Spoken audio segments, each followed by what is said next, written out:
আসন গ্রহণ করুন।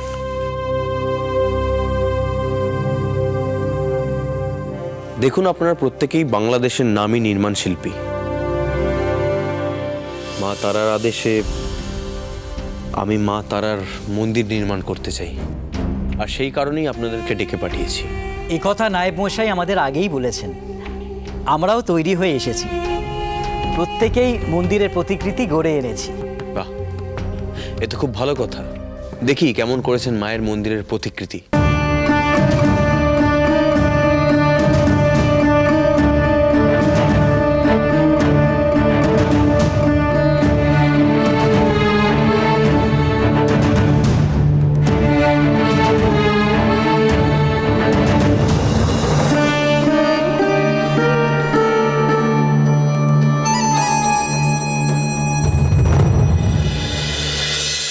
আমায় ক্ষমা করবেন আপনারা, আপনাদের তৈরি করা মন্দিরের প্রতিকৃতি দেখে আমি সন্তুষ্ট হতে পারলাম না। আপনারা প্রত্যেকে যে প্রতিকৃতি তৈরি করেছেন তাতে আপনাদের নির্মাণ ভাবনার জাঁকজমক প্রকাশ পাচ্ছে। মনে হচ্ছে মায়ের মন্দির নির্মাণ করে আমি আমার অহংকার প্রকাশ করতে চলেছি। এই মন্দির দেখে সাধারণ মানুষের মনে ভক্তি জাগবে। নায়েব মশাই, আগে কত মশাই, এনাদেরকে এনাদের উপযুক্ত পারিশ্রমিক দিয়ে বিদায় করুন। আগে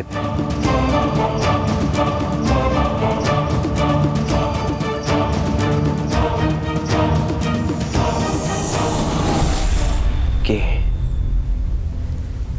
কে কে কে পারবে আমার মনের মতো মায়ের মন্দির করে দিতে? তাকে আমি কোথায় খুঁজে পাবো? নারায়ণ নারায়ণ, কি হবে দেবী? বণিক জয়দত্ত তো বিপাকে পড়ে গেল। সে কিরূপ মন্দির নির্মাণ করতে চাইছে? জয়দত্ত কি খুঁজে পাবে তার মনের মতো নির্মাণ শিল্পী? আপনি হাসছেন দেবী? এই জগতের বুকে আমার নতুন রূপের আবির্ভাব ঘটতে চলেছে, তার জন্য মন্দির নির্মাণ করা এ তো সহজ কাজ নয়। নারায়ণ নারায়ণ, আপনিও বলছেন সহজ কাজ নয়? তাহলে তো ঘোর সমস্যা দেবী। আপনার মনের ইচ্ছা সার্থক হবে কি করে দেবী? এত উতলা হবেন না দেবশ্রী নারদ। জয় দত্তর হাত ধরেই জগতে আবার মন্দির স্থাপন হবে, আর সেই মন্দির নির্মাণ করতে পারেন ত্রিভুবনে মাত্র একজন। নারায়ণ নারায়ণ, কে সেই শিল্পী দেবী? তিনি হলেন দেব শিল্পী বিশ্বকর্মা। তাহলে আর দেরি কিসের? আজ্ঞা দিন দেবী, এই সুসংবাদ আমি নিজে গিয়ে দেব বিশ্বকর্মাকে দিয়ে আসি। তার কোনো প্রয়োজন হবে না দেবশ্রী, কারণ আমার ইচ্ছায় দেব বিশ্বকর্মা ইতিমধ্যেই জয় দত্তর প্রাসাদে উপস্থিত হয়েছে।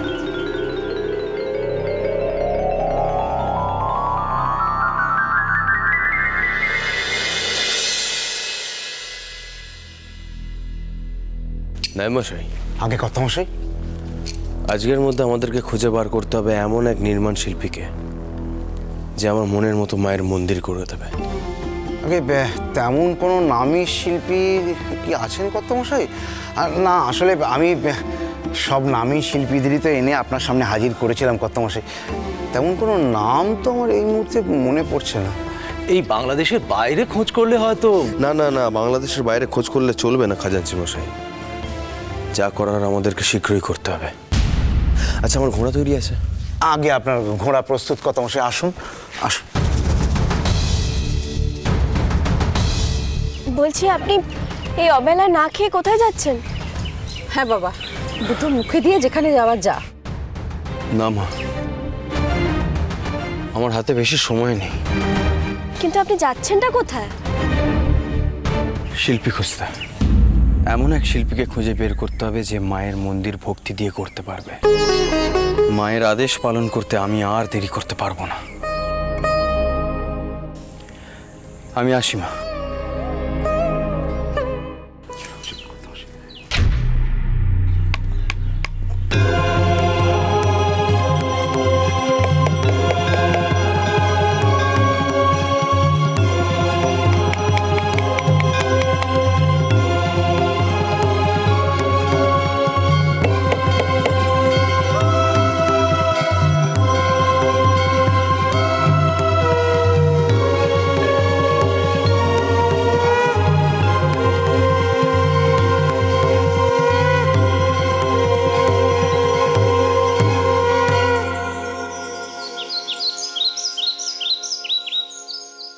মহামায়া, এই তো সেই মন্দিরের প্রতিকৃতি যা আমি কল্পনা করেছিলাম। কি সুন্দর না এই মন্দির। শুধু সুন্দর না, আমি চাই এমন এক দেবী মন্দির যেখানে মানুষেরা মাথা ঠেকিয়ে অহংকার ভাঙবে, আভিজাত্য থাকবে না, থাকবে শুধু ভক্তি আর শ্রদ্ধা, মায়ের প্রতি অন্তরের টান, ভালোবাসা। আপনি কে? কি আপনার পরিচয়? আমি এক অতি সামান্য শিল্পী বণিক। পথে শুনলাম আপনি মায়ের মন্দির করার জন্য মনের মতো করে মন্দিরের প্রতিকৃতি খুঁজছেন, তাই তো আমি ছুটে এলাম। কিন্তু কিন্তু আপনার রক্ষীরা অন্দরে যেতে বাধা দিল, তাই আমি ভাবলাম সময় নষ্ট না করে এখানেই মন্দিরের প্রতিকৃতি গড়ি। হে, আমি কি শুনছি নায়েব মশাই? আগে কত মশাই, আমাদের এ বড় ভুল হয়ে গেছে। আমি আমার মূর্খ রক্ষীদের হয়ে আপনার কাছে ক্ষমা চাইছি, তবে আপনার এই প্রতিকৃতি আমার মনে ধরেছে। জানি তো এ আপনার মনে ধরবেই। স্বয়ং মা তারা যেখানে বিরাজ করবেন, সর্বসাধারণের জন্য যে মন্দির, তা তো এমনটাই হওয়া উচিত, তাই না? আপনি ঠিকই বলেছেন, কিন্তু শুধু তো মায়ের মন্দির গড়লে হবে না, সেই মন্দিরের পাশে ভৈরব মন্দিরও তো গড়তে হবে। আমার মূল মন্দিরের পাশে তোকে আরেকটি মন্দির স্থাপন করতে হবে। কার মন্দির মা? ভৈরবের। সত্যি বলুন, আপনি কে? ভৈরব মন্দিরের কথা আপনি জানলেন কি করে? যেখানে দেবী স্বয়ং মা তারা রূপে অবস্থান করবেন, সেখানে মহাদেব ভৈরব রূপে থাকবেন, এই তো খুব সহজ কথা বণিক। ধন্য ধন্য আপনি। মা তারা আমাকে মন্দির করার যে গুরু দায়িত্ব দিয়েছেন, সেই মন্দির করার কাজ আপনি নিজে হাতে করুন, এই আমার ইচ্ছা। আমি বৃদ্ধ মানুষ, বৃহৎ মন্দির গড়ার ক্ষমতা আমার আর নেই। আর যদি সে ক্ষমতা থাকতো তাহলে আপনাকে বলতে হতো না, আমি নিশ্চয়ই করতাম। কিন্তু এখন এত বড় কাজ করি কি করে বলুন তো? তাহলে আমার মায়ের মন্দির করবে কে? আপনি এত চিন্তা করছেন কেন বণিক? এই মন্দির দেখতে কেমন হবে সে প্রতিকৃতি তো বানানো রইল, রেখে দিন না আপনার কাছে।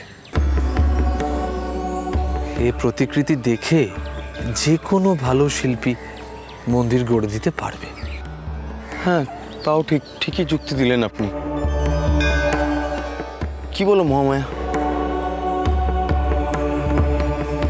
আপনি পরিশ্রম করে এই কাজ করেছেন, তার বিনিময়ে আপনাকে কি দিতে হবে বলুন?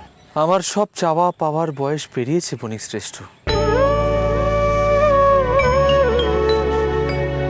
এই প্রতিকৃতি গড়ার জন্য কোনো চাহিদা দাবি আমার নেই। আমার নির্মিত প্রতিকৃতি মিলিয়ে যে মন্দির হবে, সেই মন্দিরে স্বয়ং মা তারা বিরাজ করবেন। এর থেকে বড় পাওয়া তো আমার আর কিছু হতে পারে না।